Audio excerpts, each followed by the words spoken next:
que eu escrevi ontem rolou uma leve repercussãozinha, assim, no Facebook.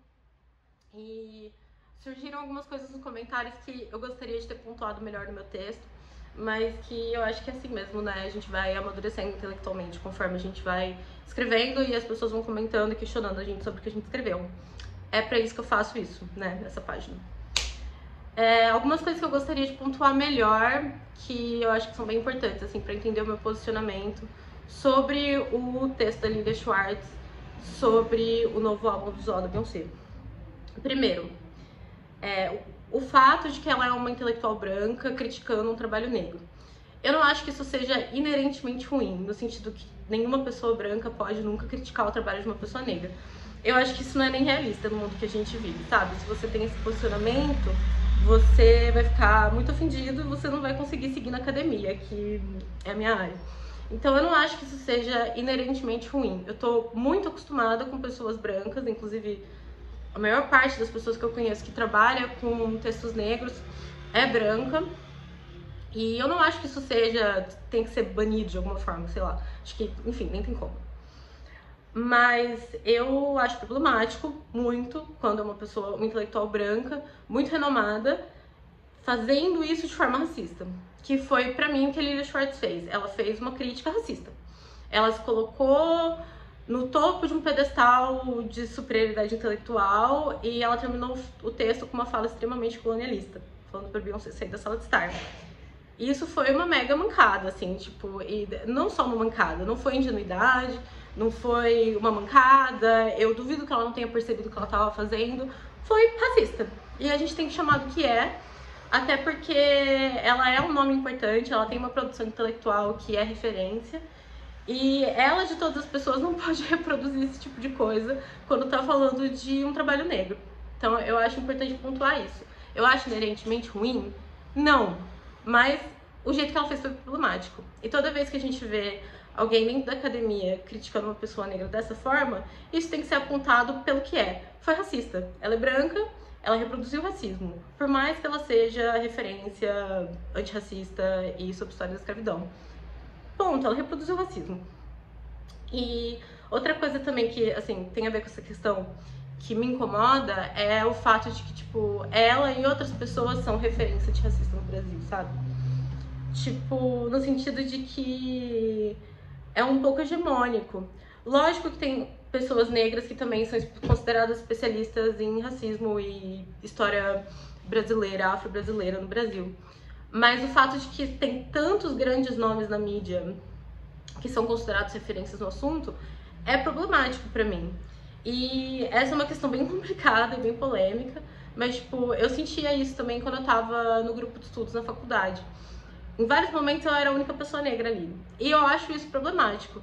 E isso não é problema das pessoas brancas, necessariamente, sabe? Tipo, não é, tipo... Eu tava num grupo de estudos, e tem eu de pessoa negra e tinha mais 3 ou 4 pessoas brancas ali e o professor que era branco. A solução, pra mim, não seria necessariamente... Não seria, de forma nenhuma, tipo, tirar aquelas pessoas daquele espaço e falar, você não pode estudar isso. Não é isso que eu tô falando. Mas eu acho que deveria ser um pouco mais equilibrado. E a forma que a gente faz isso é cotas e acesso à universidade e acesso a esses espaços. Então, eu acho que a minha crítica em relação ao fato de que só tem pessoas brancas estudando isso vai mais nesse sentido.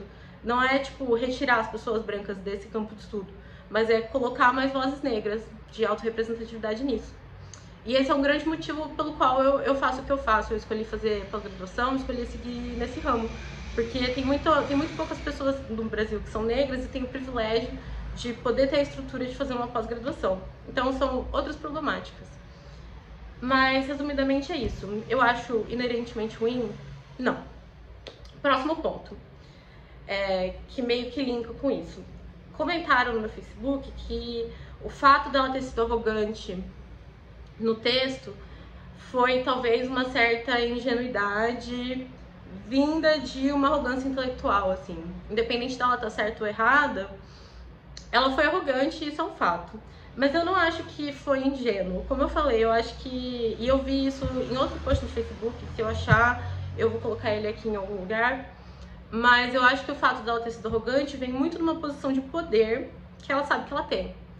Porque no Brasil, ela sendo a referência no campo que ela tem e tendo os contatos que ela tem, né? Tipo, esse texto foi publicado na Folha, que acho que é o jornal de maior circulação hoje no país. Então, ela tem o poder de destruir qualquer artista negro que ela não concorde de alguma forma, ou que ela simplesmente não queira que venha ao mainstream, sabe? E acho que a problemática tá justamente aí. Essa arrogância é sinal de um poder que ela, conscientemente ou não, sabe que ela tem de controlar narrativas negras dentro do país.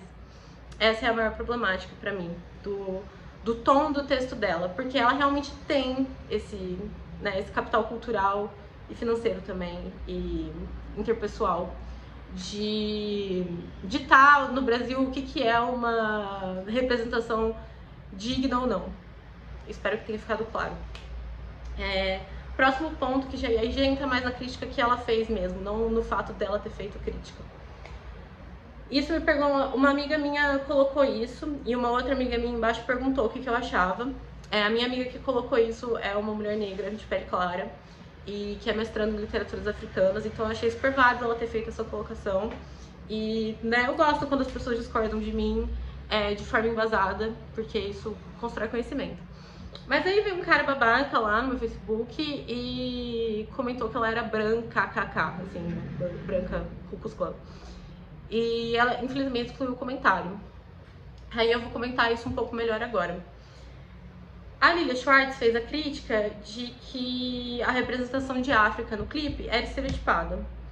Assim, eu não vi o álbum visual todo, eu não vi o filme, ainda. Mas, pelo que eu vi, eu não acho que essa necessariamente seja uma crítica que não é válida. Eu acho que eu comentei isso no Facebook, vou repetir aqui mais ou menos o que eu falei. Eu acho que a gente tem que, com certeza, se não vai representar a África por esse viés de sofrimento e de miséria, a gente tem que pensar em formas alternativas que não, ainda assim não caiam na armadilha ideológica do colonizador. E essa armadilha ideológica envolve representar a África como só selva e natureza e de uma forma animalesca, porque isso retira o corpo negro da racionalidade, da ciência, que foi ele que criou. Porque muito do que a gente tem de ciência, num geral, na sociedade ocidental, muito do que a gente acha que vem dos gregos, na verdade vem de África. Então eu entendo isso, essa é uma crítica que autores africanos fizeram e é muito válida. Mas eu acho que isso tira o peso que a obra da Beyoncé vai ter para muitas pessoas negras no Ocidente? Não. Eu ainda acho que o saldo, assim, embora seja uma questão problemática dentro do trabalho, eu ainda acho que o saldo do trabalho dela é positivo. Só por trazer uma contranarrativa que coloque o corpo negro num lugar que não seja da miséria e da dor necessariamente. Eu acho que isso tem muito poder. E vai de encontro à estética afrofuturista. O que me leva ao meu último ponto. Esse foi uma coisa também que me deixou bem pensativa, que comentaram no Facebook. Que o afrofuturismo nem sempre é progressista. E, de fato, também vou me repetir um pouco e adicionar algumas coisas, assim, do que eu falei no meu comentário no Face. O afrofuturismo é uma corrente estética. E, atualmente, é uma corrente estética que está adentrando o mainstream. Muitos artistas negros estão fazendo esse tipo de trabalho, assim, estão se inspirando nessa proposta. Aí eu vou ler o comentário do Fábio, que foi muito bom, eu vou ler ele na íntegra. A proposta da Beyoncé me lembra o que foi feito no Pantera Negra e os trabalhos visuais dos clipes da Janelle Monáe, especialmente os dois últimos. O afrofuturismo me parece não apenas uma realidade, mas uma tendência muito sólida da produção artística atual, alinhado aos espaços culturais em evidência nos países dos artistas, ou seja, o hip hop nos Estados Unidos, quiçá, quem sabe, o funk no Brasil. Já vejo umas figuras como a Ludmilla fazendo uso da mesma estética em seus vídeos. O que me faz pensar que o intelectual típico, os piano ou não, cuja construção intelectual reside ainda em um retorno a no máximo os anos 70 e cuja base ainda é o referencial modernista e pós-modernista eminentemente branco e paulista, jamais está preparado para isso. E esse comentário foi genial, assim, eu queria que eu tivesse feito ele, mas não fiz, então, obrigada, Fábio. Então, complementando a isso, eu gosto muito da proposta afrofuturista, assim, no geral, e não dá pra separar o estético do político, principalmente nesse caso, porque o estético foi feito em um contexto político. Em alguns tipos de arte, dá pra você separar um pouco o que é estético do político, principalmente arte ocidental, que não é politizada. Mas não é o caso quase nunca de arte negra, que a arte negra é quase sempre, ou quiçá sempre, politizada. Mas dito isso, tem formas de você pegar uma estética e usar ela de uma forma um pouco diferente do que ela foi proposta originalmente, sabe? Que eu acho que é o que essas figuras mainstream fazem. Tipo, o afrofuturismo mesmo tem a ver com distopia e ficção científica. E aí você consegue pegar qualquer proposta e tornar ela um pouco menos progressista, né? Um pouco mais status quo para ficar um pouco mais vendável. E é lógico que a Beyoncé fez isso. É lógico que esses artistas grandes fazem isso, porque eles estão dentro desse sistema.